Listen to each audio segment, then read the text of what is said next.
Saludamos a todas las personas que se conectan a esta hora desde este foro interactivo en la redacción de la prensa de Lara. En esta oportunidad para analizar todo lo que ha ocurrido esta semana, que fue marcada desde el día lunes con esta decisión política que tomó el gobierno nacional de conceder un indulto a 110 presos políticos y perseguidos políticos. Entre ellos se encuentran más de 22 diputados de la Asamblea Nacional que están en el exilio, clandestinidad o con inmunidad parlamentaria allanada, presos en cárceles como Ramo Verde, en el Helicoide, en la sede del Helicoide en el SEBIN.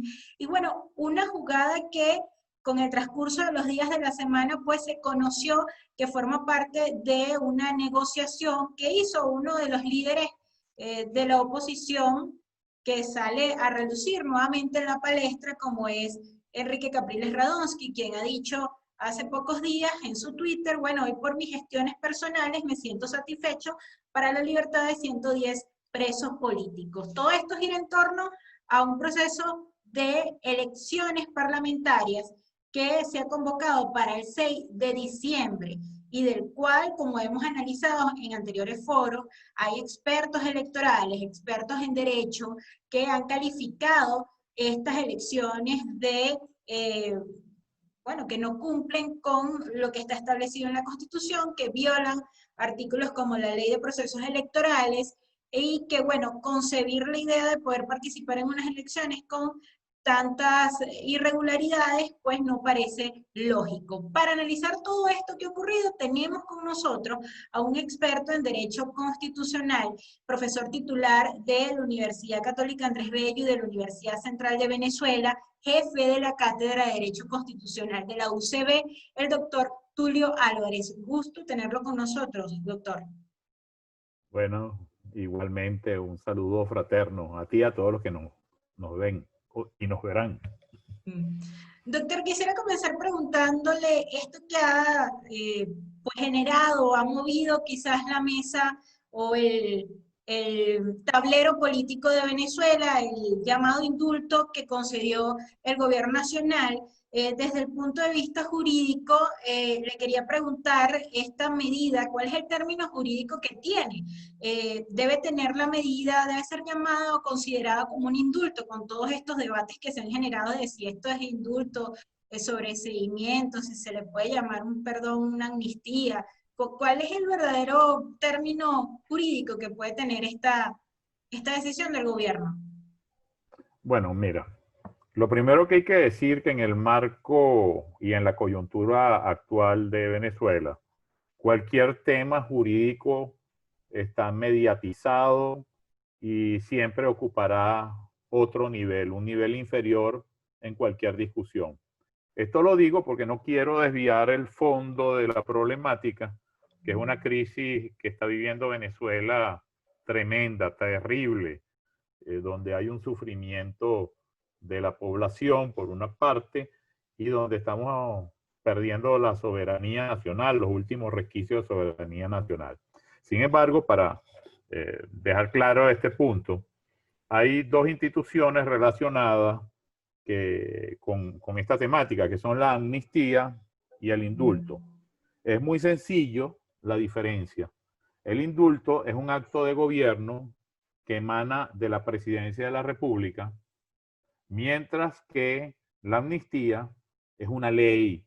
Una ley o un acuerdo podría eventualmente ser, no voy a entrar en esas discusiones, pero es una ley que acuerda el perdón. Ahora, en este marco, es importante decir que siempre se ha planteado un elemento clave. El indulto se da como perdón cuando hay una condena definitiva. Eso es el parámetro universal.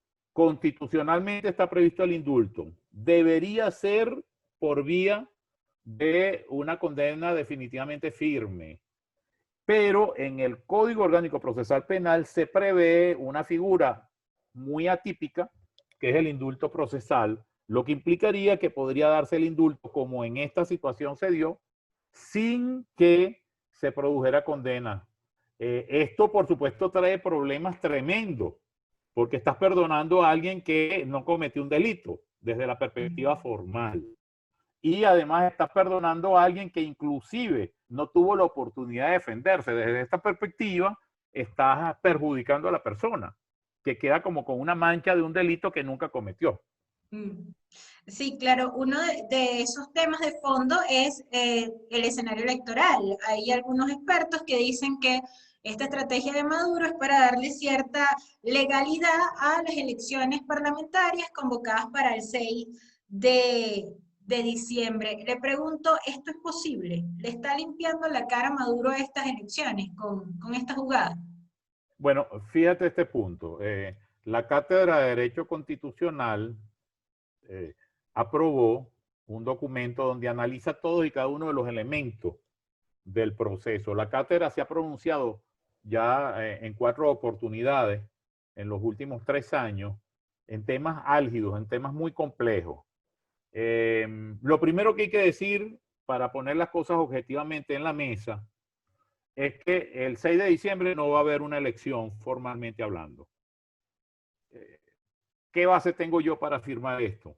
Bueno, la primera base que tengo es la comunidad internacional. La comunidad internacional, inmediatamente que se produce la designación atípica, inconstitucional del Consejo Nacional Electoral por parte de la Sala Constitucional, el grupo de Lima, que aglutina a las democracias del continente, determinó que esa designación era totalmente desapartada de la realidad y que en consecuencia no reconocía al órgano electoral. Si no reconocen las democracias americanas al órgano electoral, no están reconociendo tampoco todos los actos que emanan de este. Por ejemplo, aumenta el número de parlamentarios de 167, que es un número cerrado porque es una fórmula que trae la Constitución en el artículo 286, y lo amplía 100 diputados más, 110 diputados más, lo amplía a 277 diputados. Además, si tú aumentas inconstitucionalmente el número de diputados, le estás quitando peso a la representación indígena. Otro tema clave que siempre ha estado presente dentro de este esquema de fraude continuado, el tema del control sobre el sistema automatizado. Ninguna de las fases del sistema automatizado es objeto de control por parte de los factores democráticos, porque no tienen acceso a la programación, no tienen acceso a la vigilancia del proceso.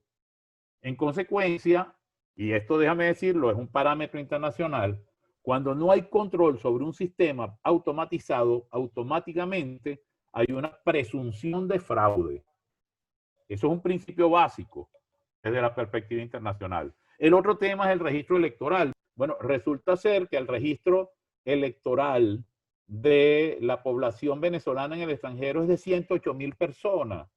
Es decir, es una barbarie. Estás privando de derecho a participación política a los venezolanos. Por supuesto, este proceso generalmente son en circuitos nacionales. Le hace la elección de presidente. Pero en este caso, igualmente, el Consejo Nacional Electoral cambió las condiciones y creó una lista nacional sin tener competencia para ello. Entonces, en esa lista nacional podrían votar los venezolanos en el extranjero.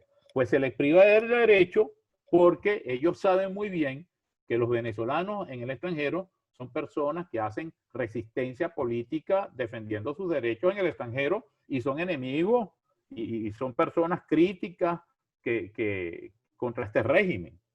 Sin contar la movilización conveniente de personas en el propio registro en la manipulación circuital. El otro tema son los medios de comunicación. Desde la perspectiva de la Corte Interamericana de Derechos Humanos, desde la perspectiva inclusive de la Organización de las Naciones Unidas y de todos los tribunales en materia de derechos humanos regionales, europeos, asiáticos y africanos, se ha determinado que los medios de comunicación social son el mecanismo idóneo para el ejercicio de la libertad de opinión y todas las otras libertades. ¿Qué pasa? Es un fundamento de cualquier competencia democrática electoral que haya la posibilidad de transmitir un mensaje. pues en este momento es un hecho notorio que han desaparecido absolutamente los medios independientes a nivel televisivo, que el circuito radial está controlado casi totalmente por el régimen y que hubo una situación en la cual se ha producido el cierre técnico de la prensa escrita. Son muy pocos. El caso de la prensa es una excepción. Nosotros podemos contactar el cierre aproximado de 80 medios escritos y quizás me quedó corto. Nosotros hemos presenciado cómo hay una manipulación desde la perspectiva de los contenidos, desde la perspectiva de la administración de los recursos del Estado, el ventajismo. Este cúmulo de elementos ha hecho que la comunidad internacional diga lo que es evidente. El 6 de diciembre no hay una elección. Dale cualquier nombre, pero no hay elección. Por supuesto, los factores democráticos venezolanos que deberían tomar conciencia de ese hecho no pueden estar hablando de abstención o no abstención. O sea, la abstención no es un término que proceda a la hora de hablar de esta problemática, simple y llanamente porque la abstención se da en procesos electorales y el del 6 de diciembre no lo es. Hay un punto, si nosotros nos desmenuzamos quizás todo lo que dice este documento que emitió la Cátedra de Derecho Constitucional de la UCB, y me quiero centrar a una parte que no nombró en esta respuesta que me dio, y es cómo han sido intervenidos los partidos políticos, no solamente de la oposición, también partidos que conformaban el gran polo patriótica, y cómo han surgido también intervención de partidos como por ejemplo el partido MIN, que grupos de opositores a los que les fue intervenido su partido, por ejemplo Voluntad Popular, han dicho es que se está diseñando una boleta electoral donde incluso van a confundir a los electores porque la tarjeta MIN es idéntica a la tarjeta que tuvo la AMUT en el año 2015. Entonces quisiera preguntarle,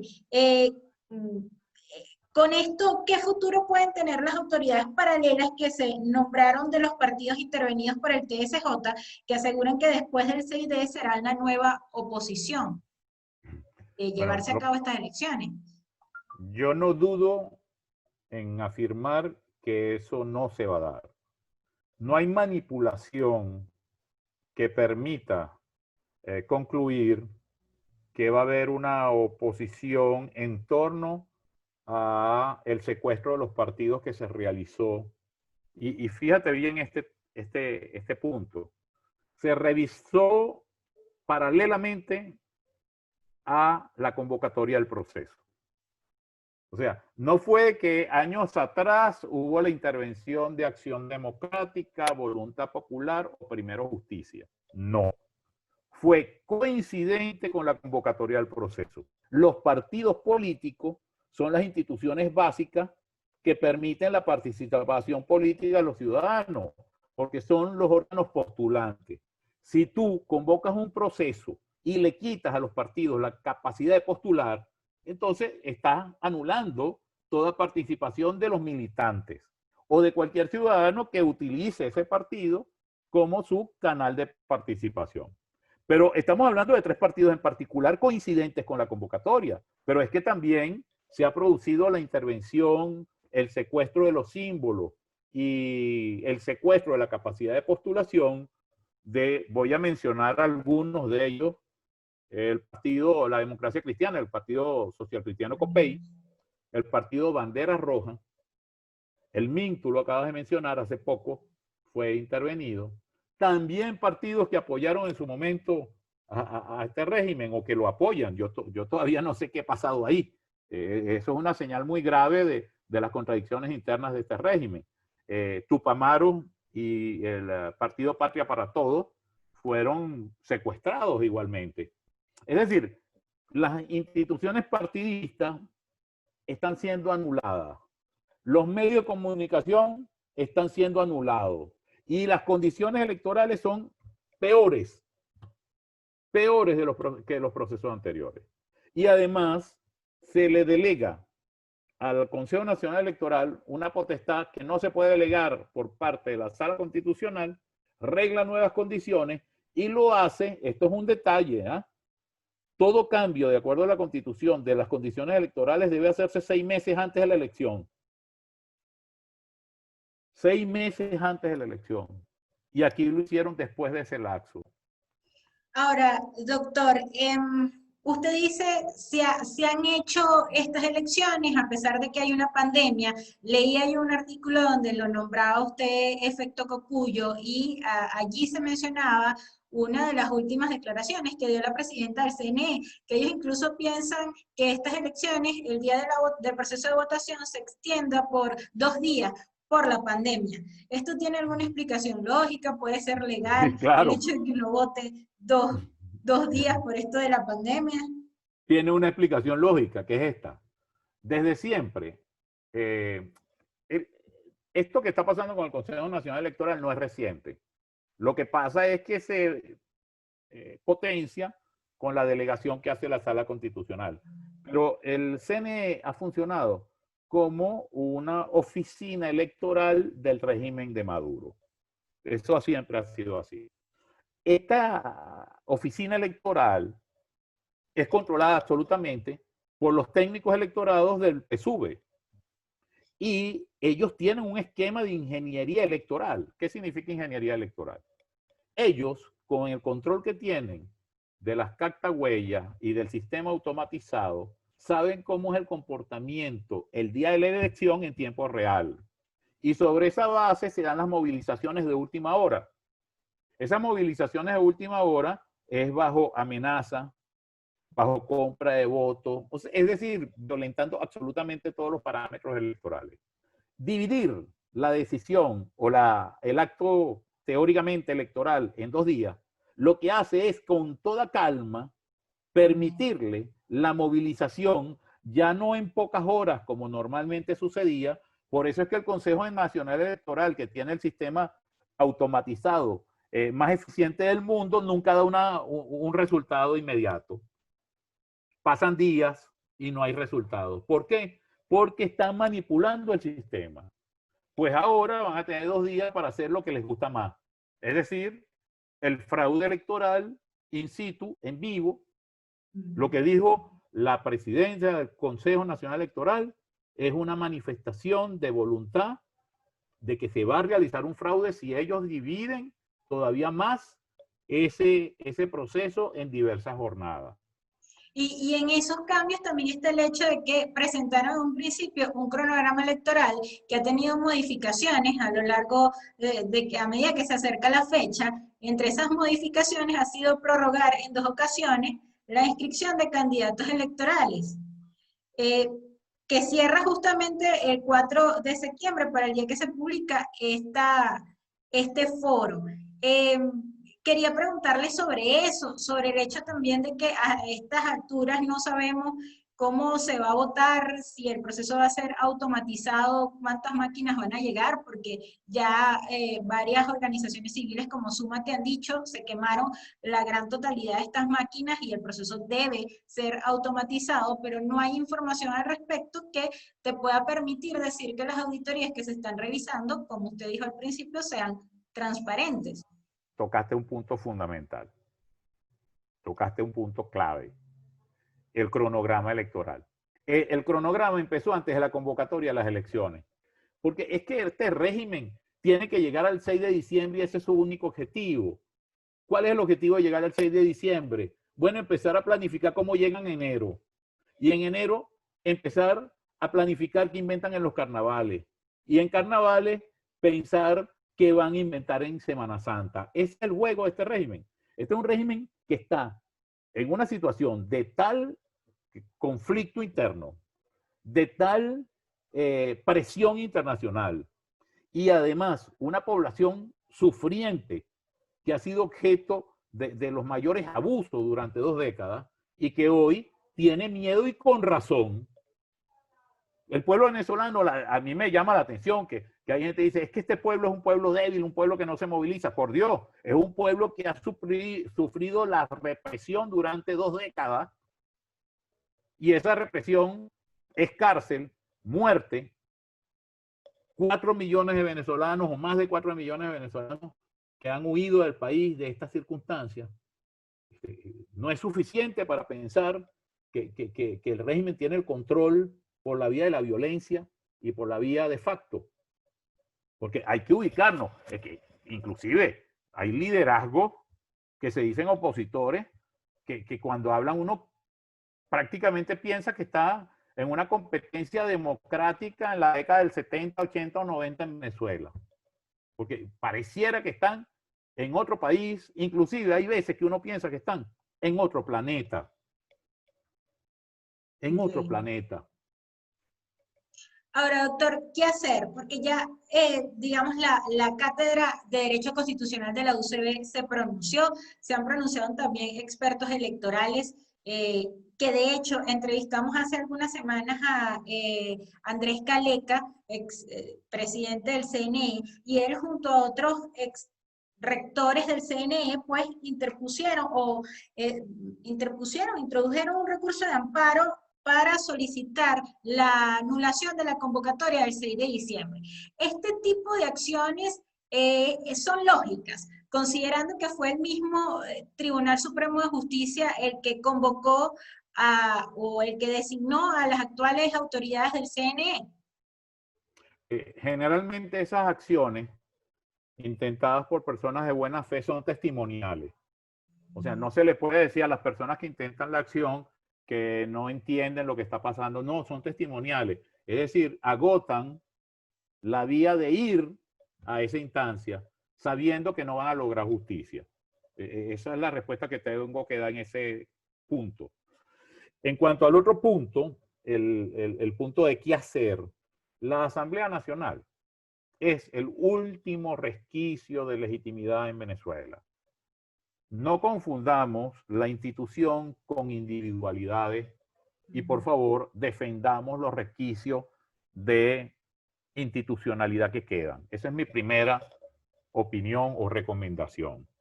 Entonces, el problema básico del 7 de diciembre en adelante va a ser la explicación, y eso si este régimen llega a ese momento, va a ser la explicación de la continuidad de la Asamblea.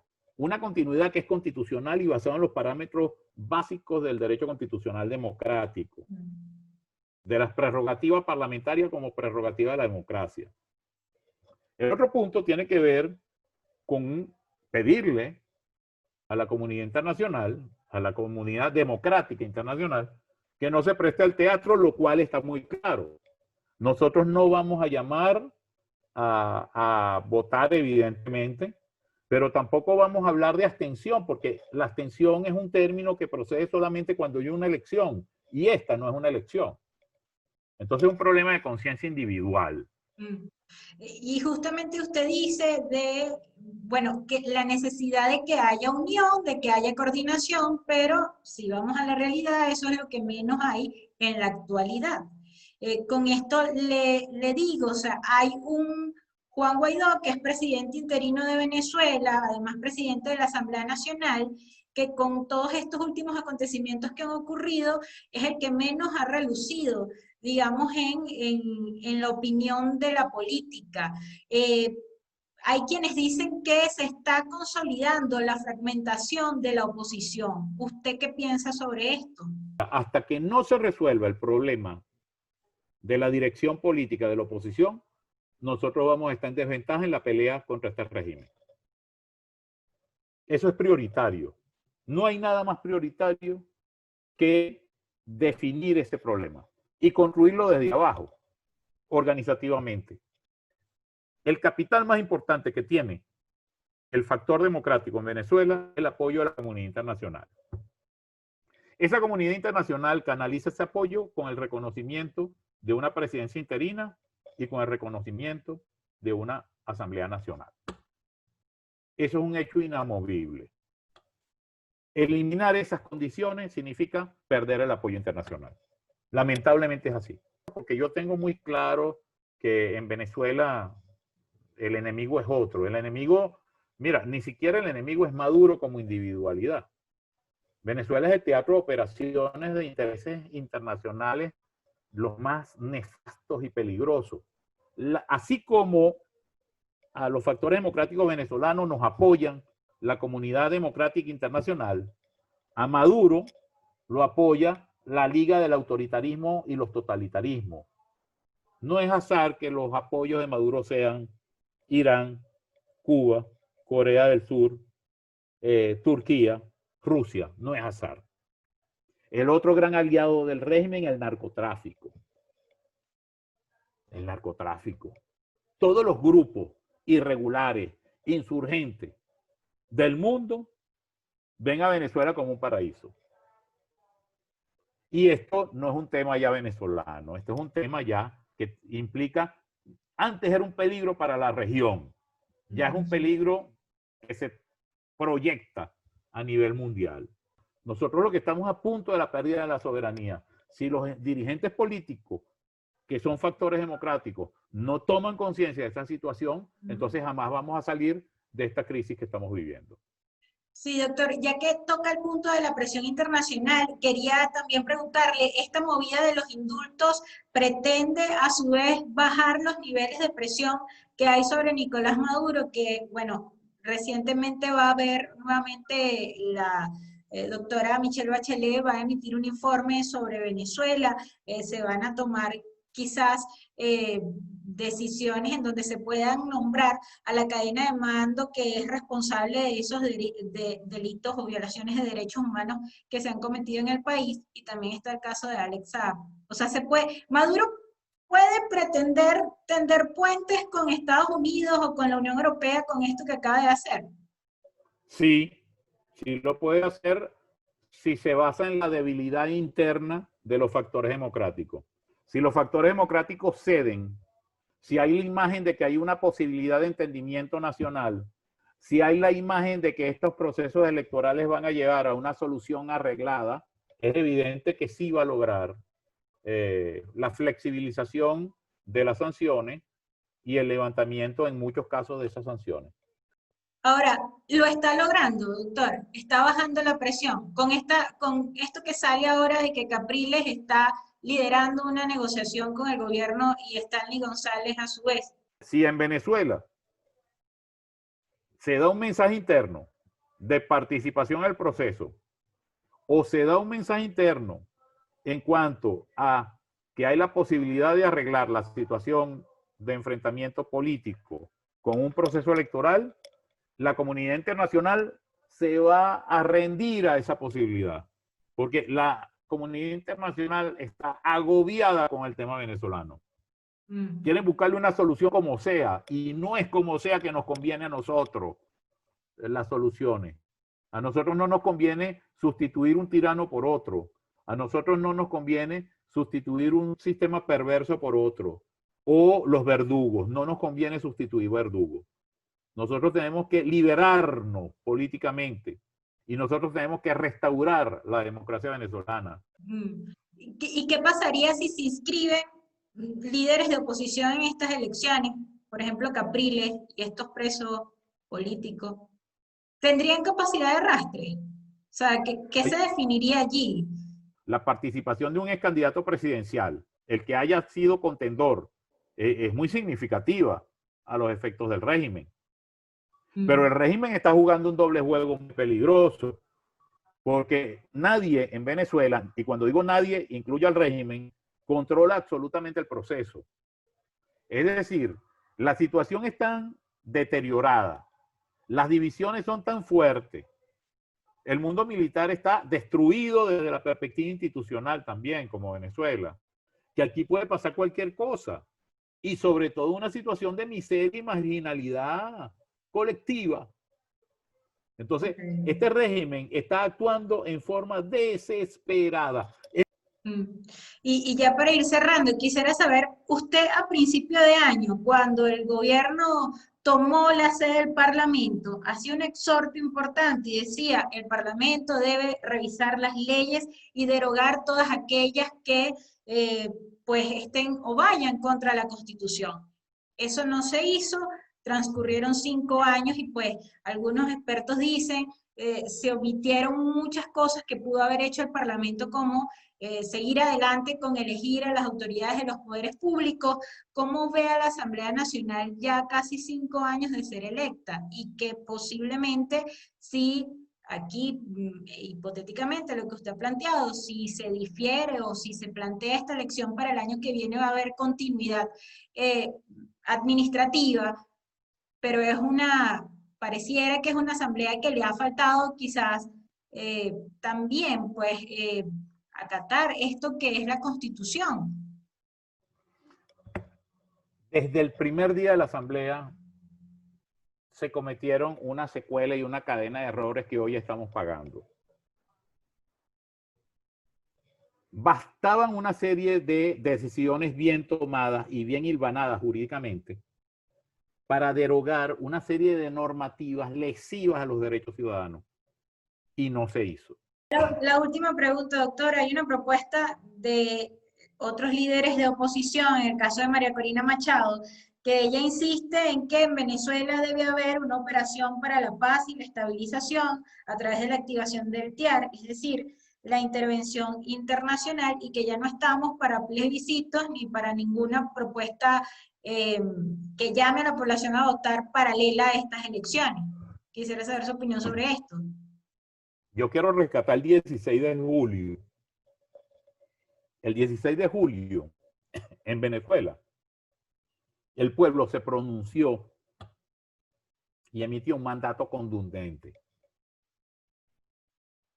Y el mandato no fue acatado.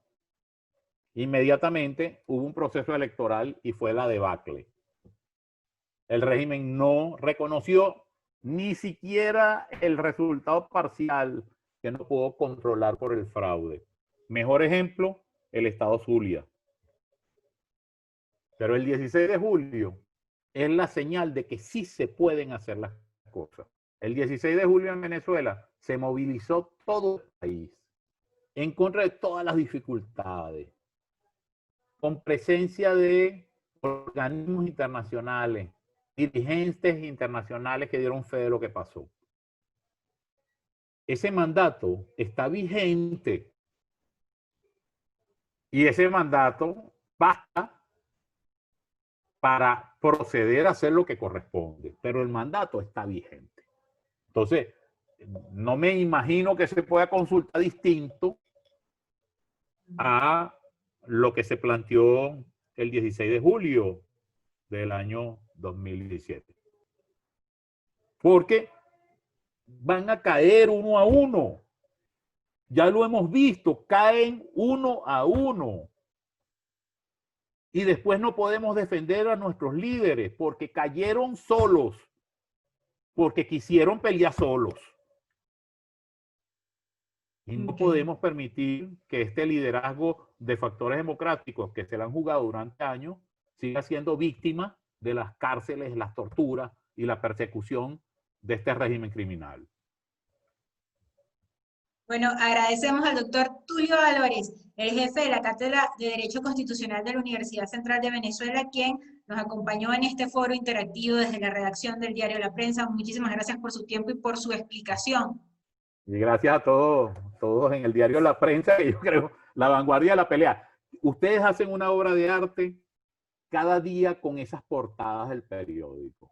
O sea, la portada de la persecución contra los diputados, la portada que tuvo que ver con las víctimas de médicos y personal de salud. Todas las portadas que ustedes hacen todos los días es una obra de arte. Yo no me pierdo ninguna y trato de distribuirla porque hablan por sí mismas. Y eso es un ejemplo de lo que podría pasar si nosotros tuviéramos medios libres en todo el país. Así es, muchísimas gracias, doctor. Bueno, muchos éxitos también, y nosotros le decimos a todas las personas que nos siguen a través de las redes del diario La Prensa de Lara, que en una próxima entrega pues estaremos tratando otros temas del acontecer nacional en el foro interactivo. Muchísimas gracias por acompañarnos.